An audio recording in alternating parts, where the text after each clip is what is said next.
tenemos dos invitados en el programa. En la primera parte vamos a conversar con Diana D'Agostino. Ella es la presidenta pues, de la Fundación de la Asamblea Nacional. Es la esposa del actual presidente de la Asamblea, ustedes la conocen. En la segunda parte del programa vamos a conversar con Víctor Clark, quien es diputado de la Asamblea Nacional por el Partido Socialista Unido de Venezuela. Pero antes quiero hacer un breve comentario, como todos los lunes, a propósito de dos decisiones que han sido adoptadas en los últimos días. Una tiene que ver pues con el decomiso de juguetes en una conocida distribuidora y que hace recordar inevitablemente los efectos del llamado DACAzo. Yo por supuesto no voy a decir que estoy en contra de que se pueda actuar contra alguna forma de especulación, si la hubiere, pero quiero también referirme al hecho de que existe una situación económica bastante complicada. Hay un dilema que tiene no solamente quien es dueño de una empresa, sino también hasta cualquier persona que tiene una propiedad. Una persona tiene un carro, tiene una vivienda y la adquirió hace 2, 3, 4, 5, 10 años a un determinado precio. Esa persona busca de protegerse, ¿verdad? Por razones de las expectativas inflacionarias. ¿Cómo hace? Bueno, trata de vender esa vivienda a un precio que le reporte una ganancia en la situación actual. Lo mismo pasa con un producto. ¿Cómo hacer, por ejemplo, con los costos de reposición? Uno se pone a veces en el lugar de los comerciantes y bueno, y también se tiene que poner en el lugar del consumidor. ¿Cómo hacer para tener una política económica que garantice que tanto el comerciante tenga a su vez la garantía de poder reponer sus productos y que el consumidor tenga también la posibilidad y la seguridad de que va a poder adquirirlos? Entonces, a veces vemos que las fallas en las políticas económicas se traducen en decisiones que afectan en primer lugar a una parte. Con estos decomisos, por ejemplo, quizás muchos niños van a tener juguetes este año y eso me parece bien, por un lado. Pero por el otro yo me pregunto, ¿qué va a pasar con los niños el año que viene? Van a haber empresas que tengan juguetes, por ejemplo. Hay una política económica destinada a mantener los empleos en esas empresas, a garantizar que los empresarios quieran invertir en Venezuela, a crear un clima de confianza.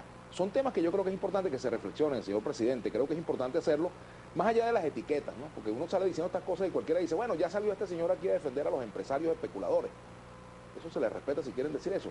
Pero en todo caso creo que es una preocupación legítima, porque hay que ponerse también en el tema del cierre de empresas. ¿Hasta dónde decisiones de esta naturaleza ahuyentan la inversión? ¿Cuántas empresas estarán pensando abrir o no abrir el año que viene? ¿Cuántos empresarios estarán ante el temor, bueno, de que se presenten situaciones como estas en el futuro? Este es un cuadro bastante complicado y que tiene que ver no solamente con los intereses de un empresario, sino también con las fuentes de trabajo. Creo que las decisiones económicas tienen que tomarse con mucha serenidad y pensando más en sus efectos que en el efectismo. Esto con respecto al tema de los juguetes, y quiero hacer esa alerta. Y ahora el otro tema es inevitable, el de la decisión de sacar de circulación los billetes de 100 bolívares. Bueno, una decisión que yo creo que no ha sido suficientemente explicada. Hay mucha incertidumbre en la calle. La gente tiene mucho temor con respecto a la posibilidad de quedarse con dinero en la mano. Yo, por ejemplo, no voy a salir a defender a quienes hacen negocios turbios con ese dinero en la frontera o fuera del país. Ellos que respondan. Ahora, yo me preocupo, por ejemplo, por el venezolano de a pie, que tiene su platica guardada en su casa, por ejemplo. Bueno, los comerciantes, los trabajadores de la economía informal, los pequeños abasteros, los dueños de panadería. Esta mañana estábamos en una panadería y llegó una señora a comprar con billetes de 100 y por supuesto el dueño no le quiso recibir el dinero porque tiene temor a luego no poder reportar ese dinero en una cuenta bancaria si no la tiene en un banco público. Entonces, por supuesto que genera temor este tipo de decisiones. ¿Por qué 3 días hábiles nada más?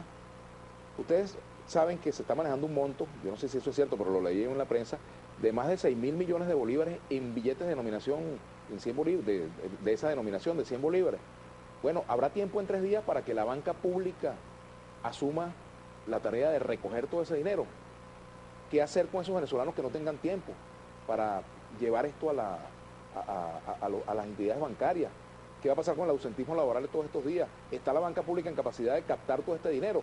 Aquellos que no tienen cuenta en la banca pública recibirán el mismo trato para depositar ese dinero y para recibir el equivalente en otra moneda que quienes tienen esa cuenta. ¿Por qué no se prolonga esa medida unos días más? ¿Y por qué no se involucra a la banca privada, que cumple una labor también de intermediación? ¿Por qué solo se restringe a la banca pública? ¿Qué se esconde detrás de todo esto? Creo que hay muchas explicaciones que el gobierno debería dar, sobre todo para saciar la angustia de quienes no han hecho ningún negocio turbio con billetes de 100 y que lo que han hecho es ganarse ese dinero con su trabajo.